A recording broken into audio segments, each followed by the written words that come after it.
Crossfire will react to Super Bowl 60. We talk about the mess that is the SEC Conference in men's basketball. And with football in the rearview mirror, it's finally time to get back on the diamond. All of this and much more on College Crossfire. You know, I really think that Texas fans should start buying their tickets to the Cheez It Bowl because I think that's where we're ending up this season. I respect the game. I'm going to get up, grab the football, go back with my teammates and give the ball to the ref. Shout out to the Tavern and the Austin Gooners. No, not that type of Gooner. Get out of my face. I've seen enough out of you.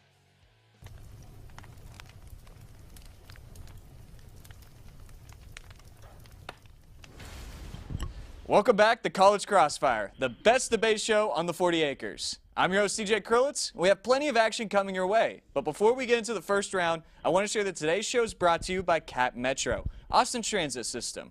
We connect you to work, school, play, and everywhere in between. So plan your ride anywhere at Austin this weekend at capmetro.org. For those who've never tuned in before, here are the rules for tonight's show. There'll be 3 rounds containing 3 questions each. For each round, I'm going to dish out points in the amounts of 3, 2, and 1 based on our contestants' answers. Whoever has the most points from their answers by the end of the 3rd round will be crowned as this week's College Crossfire champion and will get the return for our next episode. But there's a catch.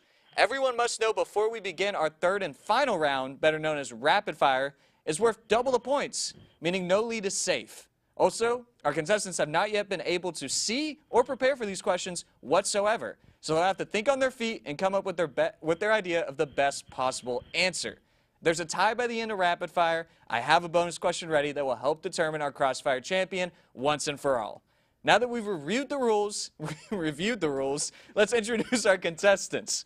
All right, off to a great start. On first base, looking for a repeat, might I add the first repeat the entire year. Welcome back to the show, Tyler Strempel. Forgot there was another mic here. Yeah. Last time I won, I came up here and I was like, let's finish some business, let's repeat, and then I lost real bad. So we're not going to do any of that. We're just going to enjoy the moment, enjoy being on the show, and enjoy being here, and see what happens. All right. I like that attitude there. And on second base, making her first appearance this semester after finishing as the 1 seed in the Tournament of Champions last year, welcome Penelope Fleming. Yay! I'm mad you bring that up because I'm mad that I didn't finish the job. But like today, hereby starts my spring campaign. You're looking at the spring champ right now. Here's to handling business this time around. Coming back with a vengeance. All right. And lastly, on third base, we got another one making her first appearance this semester. Welcome back, Kate Allman. Amen, but thank Amen. you so much. I forgot. I should have asked. Good. That's you're my good. bad. No, it's all good, but I'm happy to be here, and I'm happy to potentially take the win from my friend Penelope. I hope that gives you some fire. Try to win this game. I'm sorry about that. So we got the sponsorship in, we explained the rules, and now we introduce the contestants. There's only one last thing to do. It's finally time to start the game. Starting with question number 1.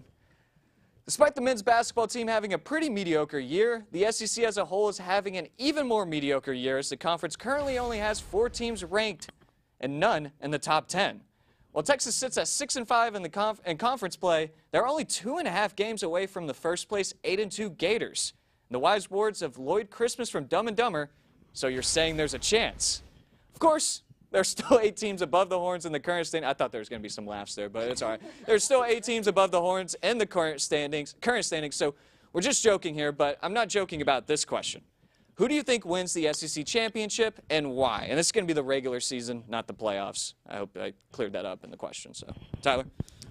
Yeah, I'm going to go with Florida. They're leading right now, and I think that there's really a question not about potential as much in the league this year, but in consistency. And Kentucky has potential. They're kind of one of the ones that people are looking at as another contender, but they're not always playing up to it, and I think they're inconsistent with things. Florida has the best record of what I'm going to call contenders against top 25 teams. They're the best rebounding team in America. They're a top 20 offense. They have the second best defense in the SEC, and they've got Thomas Houck and Ruben Chinyelu, and they are very, very consistent, good scorer and good defenseman. I think they're going to keep playing just very consistently, and Florida's just going to take the season. All right, they've reloaded pretty nicely after the national championship last season. Penelope? They sure did, but I'm going to say Kentucky is going to take this one, sitting at number 2 right now. I just think they lack nothing on paper, and they're really, they are a little inconsistent, but like, I just think they have the names to do it. I mean, Pitt transfer Jalen Lowe, one of the best passers in the league. There's Tulane transfer Cam Williams, one of the best shooters in the country. And then when Jaden Acquaintance gets back, he's also going to be one of the best shooters. And they also just have a lot of people coming off the bench from last year, too. So I think they do have really good depth. Yes. You're right. Kate? I am going to have to agree that Kentucky is the better team, but when you're really looking at who's going to take this SEC championship or in regular season, it will be Florida, because when you look at their schedule, they play, I believe, A&M, and then they play another like Missouri or something. They have very, very easy games to round out the end of their schedule. They play Kentucky at the last game, and while I do think Kentucky is the better team, when you look at this Florida team, when you said about Thomas, he is a great, great player, but my only point about this is that Florida has a very easy schedule coming up. Kentucky has one of the hardest schedules coming up. I know they play Vandy, and they have just looking at the schedule game here that Florida's going to take it because of their easy schedule. All right, yeah. I mean, I was definitely expecting people to go with Florida, although they are the #1 team. I don't like picking them as the top answer, but I do have to agree with you guys here on Florida winning the SEC conference. I'm going to give you the 3 points here, Kate, because I do like that you brought up the schedule. I think that's very important because right now there's a lot of teams stacked right at the top, and that schedule, how they're going to play out, is going to be a big indicator on who wins, and I think that that's going to be the biggest reason. I really like your explanation, though. They are a very good two-way team. They've reloaded nicely from last season, so I'm going to give you the 2. Penelope, I'm going to give you the 1 here. I do think Kentucky was second on my list, but unfortunately they took the #1 answer from me. So going to the next question, the women's basketball team came up big this past week with having to play 3 ranked teams at the Moody Center in the past week and winning all of them. First, it was Oklahoma, then LSU, and most recently, the Kentucky Wildcats. With the star-studded lineup that Texas bolsters, what player would you say stepped up to the plate the most in these 3 games, and why? Penelope, we'll start off with you. I think it's definitely freshman Aaliyah Crump. I mean, she's playing incredible right now. I think that, you know, she's coming back from injury, but she's definitely making up for lost time. She's got averaging 13 points, 3 rebounds a game, and like this is her fresh off injury. So if she only keeps to be on the upward trend, I think she can do no wrong. Especially like I know Madison Booker is really the big star here, but like God forbid she has an off night or can't perform, you know that you're gonna have a reliable girl in Aaliyah Crump. Yeah, and I mean she picked a bad time to come back just because of how tough the schedule is, but she is thriving. Kate? I'm going to have to go with Rory Harmon. When looking at these next couple of games against Vandy, it is going to be a very, very strong defensive game that these Texas Longhorns are going to have to play. When you see Vandy, they're scoring. They have the most points in the entire Women's Basketball League. You're going to have those strong defensive players, and I think Rory Harmon has stepped up against the LSU game, against the OU game, and I think Rory has been my #1 person because of how strong defensively she's been playing. Like 6 assists a game. She's doing incredible in my opinion. Oh, yeah. The anchor, the defensive anchor of the team. Tyler? Well, if you wanted 3 different answers, you got it. Okay. A couple really good defenses that Texas women's basketball has played. So I looked at a player who has kind of risen to the challenge and kind of filled the holes that have been filled or needed to be filled by good defensive play. Justice Carlton has been playing absolutely phenomenal. She led points against OU with 16, led points against Kentucky, I believe, with 17, led rebounds against OU with 8. She has been super amazing in terms of getting tough points, getting in the paint, acting as a safety valve, especially when other players like Booker, like Harmon, are getting really, really heavy defense. Carlton has kind of been one of the people making it happen. I really like all 3 of you guys' answers, but when I come up with the question of who is stepping up to the plate, I'm thinking of the players that usually aren't the people that you think will be able to deliver for Texas, and I think Tyler, I think you gave the best answer with Justin Carlton, leading the team in points in 2 of those 3 games. That big step up in the 4th quarter against Kentucky was huge. So I'm going to give you the 3 here. The 2 I'm going to give to Aaliyah Crump because I do think that was a great answer coming back from injury and stepping up to the plate, playing great in these 3, or I believe 2 games. Was she in for Oklahoma? Yeah, she was, so all 3. And then Rory Harmon, I think, is a great answer as well. But I feel like she's more of a, like a top player for the team, somebody that we expect to show up. But she has been dominant in this stretch. So great answers all around. Let's get to the last question of the first round. So at the UTSA Invitational, Texas softball started their season with a 4-1 showing, most notably splitting their series with number 9 ranked Nebraska. With the Longhorns sitting at number 2 in the rankings, only behind the team they beat in the national championship last season, Texas Tech, for anyone who didn't know. How confident are you that the team will go back-to-back on a scale from 1 to 10? We'll start with you, Kate.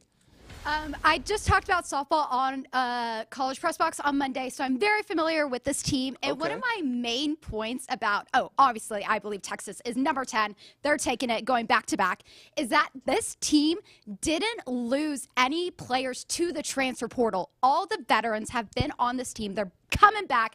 They're ready. They got some new early players. Can't name them off of my head right now, but this team is full of veteran players who have played in the SEC tournament last year, won, and are coming back this year to take the win again. So I'm going to say number 10. They're going back to back, baby. Wow. Wow.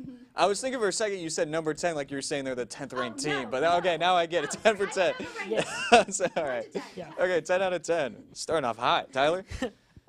Yeah, I have to agree. I think this team has an absolutely excellent chance to win again, but I'm going to go a little deeper into it. I think, yeah, it's really important they've got some veterans back. Tegan Kavon, Cambria Salmon. But infusion of freshmen, also pretty good. J.C. Nichols has been pretty good so far. But one thing that has plagued them over these first 5 games is their pitching. Kind of letting the other offense score runs directly after Texas has scored runs and causing high-scoring games, and that's really where they faltered against Nebraska.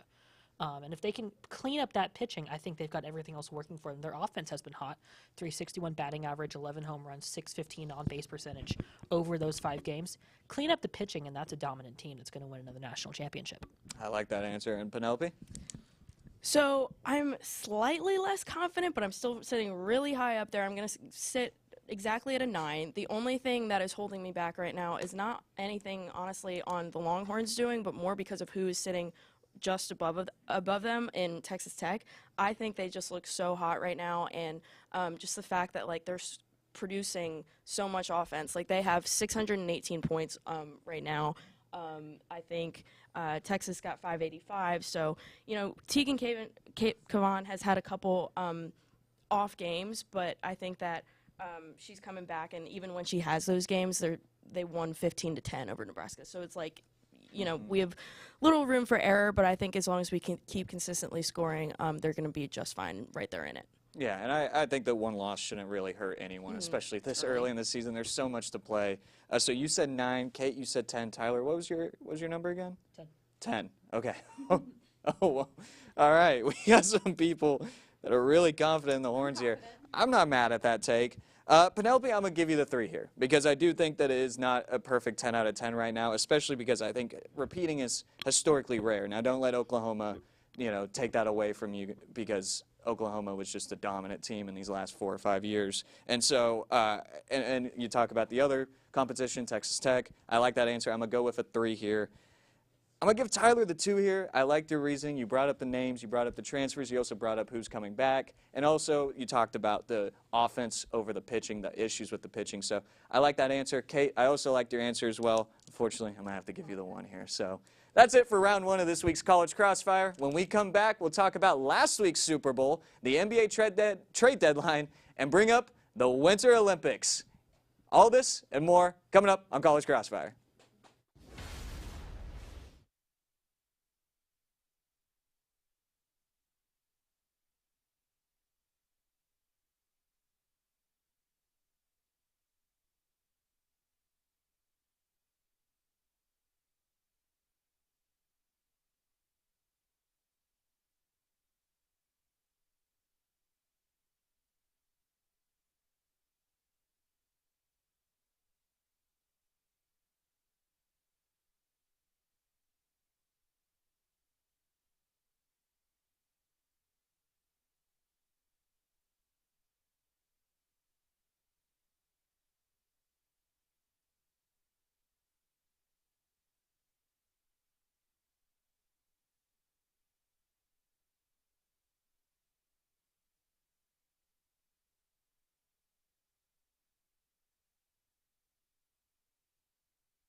That sucks.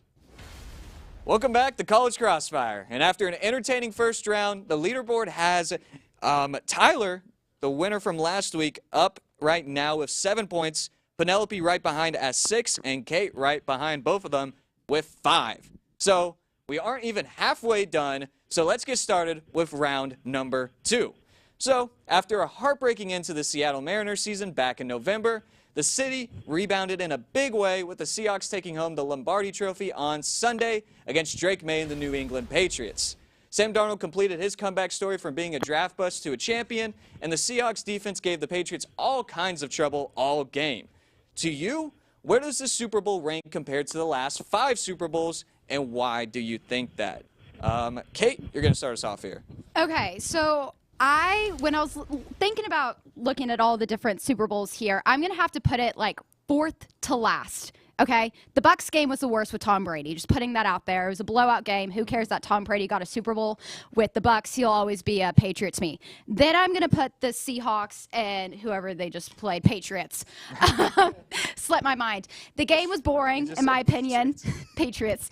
The game was boring in my opinion. I mean, you get a touchdown in the 4th quarter. Who are we talking about? I don't want to watch a defensive game when we come to the Super Bowl. I got a whole season for that. I want action and I want big plays, and all the other games are better. I mean, the 2022 Chiefs and the Eagles game when Patrick Mahomes got hurt at halftime and came back, that's peak right there. And I wanted that game to be like that game with the Seahawks and the Patriots, and just didn't live up to it. So, like, 4th to last. It sucked. 4th to last. Okay, so you're saying it's like the 3rd worst is what I'm hearing? Yeah. Okay, gotcha. Penelope? I'm going to say this one was 2nd best. I think that there's no question about, yes, hear me out. There's no question about it that Rams-Bengals was the best. Like, I would argue, like, last 10 years or so even, because not just because it featured my Bengals, but not the ending that I wanted, so we can ignore that, but just the fact that it was 2 teams that aren't in it every single year. It wasn't repetitive at all. It had enough action in it. And then I'd say after that is Chiefs-Eagles last year, because I'm trying not to be biased here, but, you know, I'll put that. Eagles won first of all the Chiefs games, but I don't care about the last Chiefs rankings. Like, anything that they were in out of the last, I think, like 3 or 4 that you had mentioned in that script is like, they're just bottom. I don't care. Chiefs in it, I don't want it. But like, out of the Chiefs in it, the Eagles won that they won. That's an interesting perspective. Yeah. All right, I see it. Tyler? Yeah, it's the 2nd worst. The Seahawks-Patriots is the second worst. It was not a fun one to watch. You're looking for action. I completely agree. I think the only one that was worse was, yes, it was Buccaneers-Chiefs, because that was one where it was like not fun to watch at all. I think that the best one was the 2023 Chiefs-Eagles, because it was back and forth. Mahomes came back from halftime. That was fun to watch. Rams-Bengals right under that. Close game. I think people need to put respect on Chiefs-Niners game. There was an overtime. Always fun to watch. But people talk too much about the Eagles beating the Chiefs 40-22. Yeah, it was fun. It was a pretty fun beginning. But once you got over to the end and you knew the Eagles were going to win, you kind of realized, like, oh, I'm going to get up and get food. I don't have to watch every play. The other ones above it, you watched every single play. But the Seahawks-Pats game, it wasn't that good. Might I just add that defensive, sorry, Graybill's going to get mad. But it wasn't the most aesthetically pleasing game ever, but I think that the average viewer just doesn't have an appreciation for good defense, and I think it wasn't so much boring, but, like, defense is for now. the NFC Championship. I think that's you make a good point. You make a good point, but also at the same time, when the winning team has half their yards off of their running back, I think that makes it just a little bit. Yay, defense! It's good time. It's a good time if you can if you have the eye for it. If you have the eye for it, you still get it. Without Kenneth Walker, Jason Myers would have won Super Bowl MVP. I'm gonna give Tyler the 3 points here. All right, I'm gonna give Tyler the 3 points here. I do think it was the 2nd the worst, and I do agree that the worst one was Chiefs and Buccaneers 5 years back or 6 years back. I don't even know at this point. Kate, I'm gonna give you the 2 here because I do. Penelope, I'm not. You guys I'm don't just have on an this, eye for defense. I'm You on don't the even side get that it. the Super Bowl was Not pretty ball terrible. knowers. Yeah. It wasn't even fun defense. No. No, yeah. I mean, again, half the yards being from the running back kind of makes it a little bit disappointing. But anyways, moving on to the next question. We'll have plenty to talk about the Super Bowl later. We might be a tad late to the party, but the NBA trade deadline came and went pretty quickly. A lot of deals were made, including players like James Harden, Trae Young, Jaren Jackson Jr., and Anthony Davis being moved. To you, who won the NBA trade deadline and why? Penelope, you'll start us off. I think the Cavs won it if and only if James Harden's head and heart are in it for once. That is, hypothetical. all else is out the window if that doesn't actually happen. But if he does what he should, the East is wide open, and him and Donovan Mitchell are going to make a great pair. Again, if he plays to his standard. So it's really theirs for the taking. I could see them going to the finals, honestly. Yeah, I feel like they're going to make a late season push right here. So I think it's Tyler's turn. You good? Good? Yeah, I have to agree with Penelope. I think the Cavs were the winner of the trade deadline. They did a really smart thing. They took out their 3 lowest net rating players, and they're Darius Garland and a couple other people, and they brought in James Harden, Dennis Schroeder, and Keon Ellis. Yes, they're still above the second apron, but they have like 1 or 2 years before that becomes a penalty, so why not use it? James Harden obviously has great shooting ability, and if he can play to his potential, that is huge for them. Keon Ellis, not as good of a shooter, but super defensive-minded and great to anchor that Cavs D. Dennis Schroeder can be a fireball if he plays in the right system. I don't think we've really seen that since like flashes in Oklahoma City, but I think this may be the place where he can kind of turn those jets on. Interesting. And I think just working with what they have and working with the position that they're in, really, really good moves to bolster both offense and defense for the Cavs. Gotcha. Yeah, playing on both sides of the ball. Kate? Well, I was going to say Cavs. Now I don't want to say that anymore. So I'm actually going to go kind of with a sleeper pick, and I'm going to go with the Portland Trail Blazers. Interesting. Okay. They got Viet Ketchie, who is currently sitting at – okay, he was on the Atlanta Hawks. I went on a deep dive like Sunday night over this. I'm not joking. Very interesting. He's currently sitting at 42% from the three-pointer line, which doesn't seem like a big number. But looking at NBA, it is a huge number apparently, and something that the Portland Trail Blazers are lacking is that they can't shoot from the three-pointer line. And having Viet coming to do that, they also traded a player who's currently having an ankle injury, and he's like out for the entire season. So Portland being able to just trade that player out and get him to the Atlanta Hawks, great opinion, great play in my opinion. Yeah, let's go Portland, Oregon. I just went on a deep dive, and I didn't want to say Cavs because that's boring. Viet Kajak, 43% from the three. That was a wild detour. I'm going to telling be honest, you, I was not expecting the Blazers. Google it. Great story by him. I will certainly Google it after this, but right now, this is a tough one, guys. I'm going to be really honest. I'm going to have to. I think that there's a lot of risk with the Cavs, but I think you guys brought up the extra depth that they got with Keon Ellis and Dennis Schroeder, making it a little bit more consistent, because you were talking about the hypothetical of James Harden putting his heart in. He's going to ask for a trade in a few years probably. I'm sorry, Kate. I'm going to have to give Tyler the 3 points here because you brought up the extra trade pieces with the Cavs. Penelope, I'm going to give you the 2 for mentioning the Cavs. I think that they were a bigger winner than Portland. If they make it to the playoffs, clip me, Jordan. Well, they definitely won't make the playoffs, but they will. They got Damian Lillard returning next season. People forget that he's back on the Blazers, so maybe having that extra three-point shooter for next year. Hey, they're playing it for the long run. I like it. But this is a win now kind of trade. So, all right, we got a pretty good round going right now. We're going to go to the last question of it. So, one of the biggest storylines from this Winter Olympics is the return of NHL players for the ice hockey tournament. Now, we already had everyone on the show at the time say that Canada would win, but since we are all Americans, I mean, come on, I want to talk about Team USA and their chances of winning it all. I mean, why not? So, to you, what player on the U.S. team needs to deliver the most for the team to win the gold, and why? I believe this is Tyler, right? Yeah. I think, yeah. Yeah, for the USA to win, which again is I don't think it's going to happen, but they're the second favorites. I think they really have to rely on Connor Hellebuyck. One of the best goalies probably in the Olympics, and they're really going to need to lean on him to make sure that other teams do not score, because the forward situation the U.S. put up is questionable. Players with a huge amount of goals are not on the roster. They got left at home for Alex DeBrincat, Jason Robertson, and Cole Caulfield, which they have more of a Czech style. Could work, probably not. So you're really going to have to rely on Hellebuyck to be incredible at goaltending, to give that Czech offense just enough to be able to eke one out. I don't think it's going to happen, but if it can, it's going to be because of Connor Hellebuyck. Tyler, I'm very impressed by that. That was some name calling. I know. Hey, you know some puck, man. That's surprising. Penelope? Well, thank you for taking my answer and also teaching me how to pronounce his name, because was going to say it wrong. He actually said, sorry, it's Hellebuck, I will say. So not thank you then. Close enough. Wrong.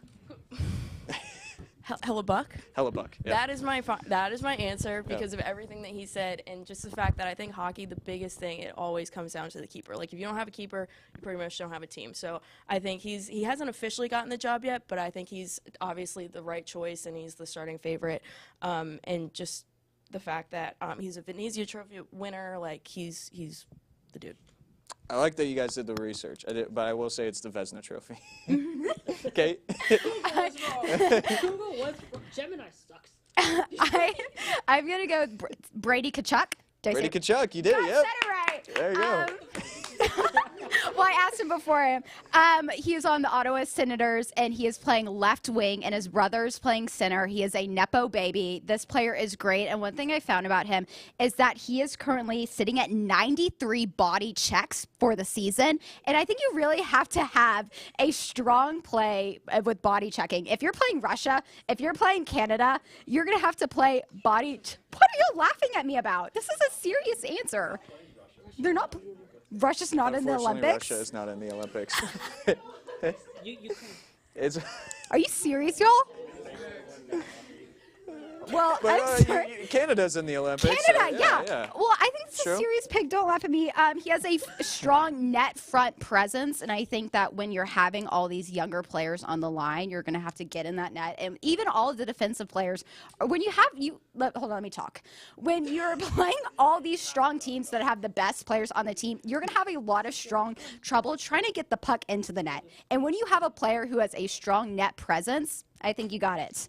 And I'm sorry about Russia. I did not know. That's bad of me. It's all good. I actually, this is my favorite one studio because audience. I really appreciate you guys for doing the research and trying. It's obvious that you guys did some work on this. Yeah, did some work. We won't say that, but I'd said before this that if you guys, all you guys have to say is just one word, the person, and it's gonna be the automatic points, and that was Connor Hellebuck. I know it's the goalie, but like he doesn't show up in big games. He didn't show up that well again in the Four Nations, and last year, I think it's going to be very critical for him to show up.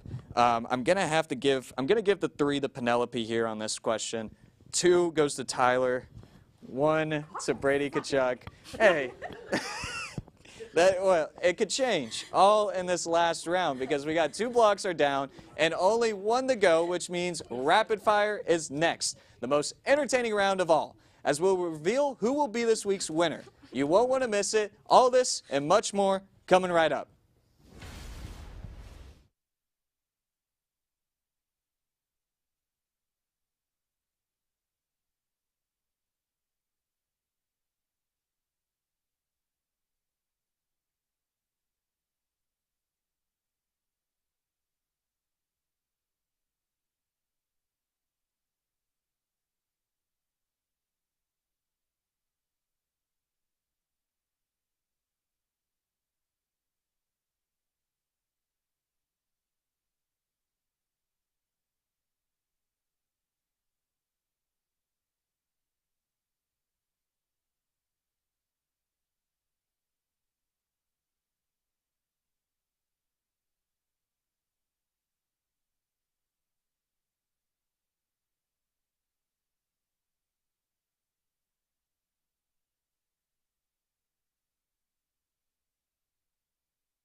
Welcome back, ladies and gentlemen. We have finally made it to the last round, and oh boy, what a journey it has been. We are finally at rapid fire, and before we start, we do have to say who is currently winning, which right now is still Tyler, right at 15 points, Penelope at 12 right now, and Kate at 9.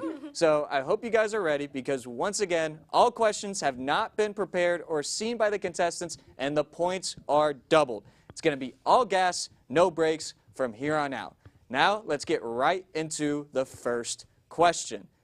So, on Sunday, you might have gotten together with some friends or your family to watch the Super Bowl together. These Super Bowl parties usually consist of a lot of food and drinks for guests, and many of the guests usually bring their own food for the party. So my question is, if I were to invite you to a Super Bowl party, what would be your specialty dish you would bring and why? Penelope's going first. You know what I ate on Super Bowl Sunday that I ordered proudly from Pizza Press? You know what it is. It's a pizza with pesto, Canadian bacon, onions. Canadian bacon on a Yes. whoa. Yes. On a Super Bowl Sunday. Yes, onion. Oh, sorry. Ham or something. And ranch drizzle on top. That's what I ate on Super Bowl. I'm going to go. Sorry. No, please, go ahead. I'm going to go with the classic Stage is pigs yours. in a blanket, the little thing. Get me some mustard. Oh, I make it every year for my mustard. Is that? Yes. Mustard with pigs in the blanket, the little tiny ones. You dip it, you eat it. So good. Just have It's never a done it. classic, and I bake it every single year. Pigs in a blanket. It's a classic. That is a pretty big classic. What's the Tyler? one thing you think of when you think of generational Super Bowls? It's wings. Bring wings to a Super Bowl party, or if you're worried about it being messy, bring buffalo chicken dip. But at some point, the Super Bowl is about finger foods. You eat things with your hands, right? And that's what we all said. We're not going to bring specialty pizzas from some weird West Campus pizza shop. We're not bringing breakfast food. We're bringing chicken. We're bringing chicken wings, buffalo wings, things you can eat around the table. It's classic. Interesting. Okay, I really did like all those answers, but that was very creative. I said specialty dish. You brought up some specialty right there. Okay, maybe I'll try it, but Canadian, I don't know. Come on, there's the can call it American ham bacon. if you There we want to go. give it That's the 3 good. That's points. better. All right. So let's get to the next question now. So another thing that makes the Super Bowl special are the commercials, as capitalism and football combined might be the most American thing possible. With the tradition of many creative and sometimes weird commercials airing continuing this year, what would you say was your favorite? Tyler, this year. Budweiser. Budweiser with the horse and that little bird that turned into a bald eagle flying off the horse's back. It was one of the only ones that wasn't completely AI. It wasn't weird. It wasn't hard to watch. I don't know what Svedka was doing, but that was weird. But that was, People are like, you yeah, watched people are that, bringing that up. that made you feel American. You actually wanted to watch it. Budweiser kills it every year. All right, yeah. Okay, I'm Definitely gonna. one of the most memorable ones. keep No, go ahead. I'm gonna go with the singing commercial that the everybody. Interesting. Yeah. It got all the girlies singing at the Super Bowl. It was a great commercial. And I love how classic it was, which is with the blue. You don't even know who was sponsored by until the very end of it. I still couldn't tell you who sponsored it. Great commercial. Crypto people. Go crypto, I guess. Great commercial. That was met with a ooh. Okay, keep Great going. commercial though, and I don't think it was AI. Oh, Colin. I don't think it was a it was an interesting one. Penelope. Yeah. You know what I thought kind of ate, and I like that it was like kind of pre-Super Bowl too, the Fanatics, the Kendall thing. I thought that was kind of funny. I thought it was kind of creative, and I like that. I'm not such a huge fan of her, but I like that it was like kind of a running joke, and it was kind of like if you get it, you get it thing. And it was like for the sports fans and pop culture lovers. I like that. Okay, yeah, no, that's interesting. I personally really like the Bud Light commercial. I That's a thought that was classic a good answer. one. What were we supposed to say? The Bud Light, maybe? I don't know. That could have been. I actually was kind of freaked out by that commercial. I thought there was going to be some like something was going to happen at the end. I was a little, but it's all right. It's all right. We got one last question here. So what's going on right here? So during the Super Bowl halftime performance, it came as a surprise to many that Bad Bunny brought out Lady Gaga as a guest performer for the show. In this circumstance, however, let's just say Lady Gaga cannot perform and Bad Bunny needs another artist for his show. To you, who would be the best artist for Bad Bunny to bring out as a guest? And they don't have to necessarily have a song with him, but why? Oh my gosh, I was mad that he literally brought her out, but not in the way that everybody wanted. Cardi B was there dancing in the little casita thing, but they didn't do I Like It, which is his best song. So she was literally there for it, and it was like, just what? What? It was a missed opportunity. I think it would have been a good. She was there. I think it would have been a pretty cool.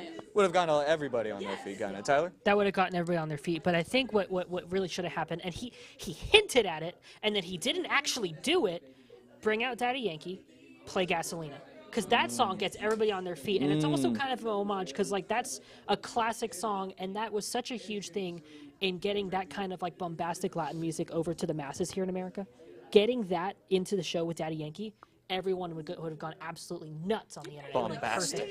Like 0.5 seconds, and then Yeah. he changed it for no reason. Just bring him out. Yeah, it was pretty interesting. I don't know if that counts, though, because he technically was there and he technically He did was not there. perform. They just played a clip of the song. Okay. Oh, okay. That makes it a lot. That clears the air a little bit. Okay. Okay, this isn't really a particular singer, but I really wish she brought out like a mariachi band and just started like playing. I feel like it goes with the vibe.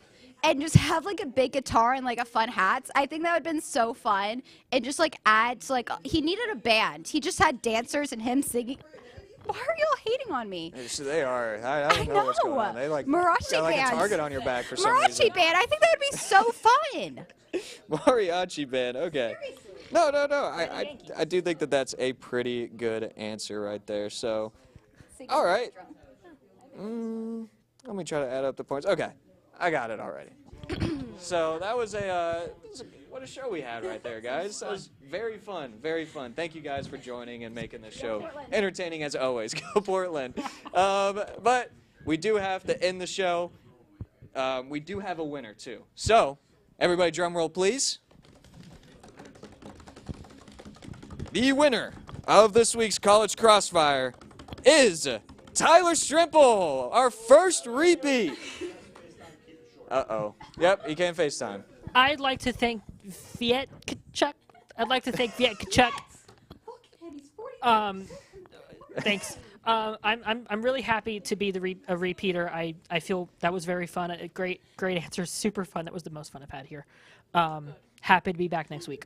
All right. Yeah. Now you're going for 3 in a row next week. My goodness. That is an impressive showing by you, impressive showing from everybody. This was a great show once again. So thank you to everyone who makes the show possible, from the contestants to the in-studio personnel, all the people in Master Control, especially our executive producer, Gabriel Silva, who was really trying to get us to hurry up in that last round. And to you, the audience, thanks for watching. Remember to tune into our other shows here at TSTV Sports, which include the 1-0 Sports Show on Friday at 11 and College Press Box on Tuesday at 6.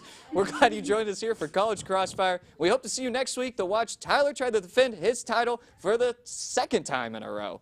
This has been TJ Krulitz. Have a great night.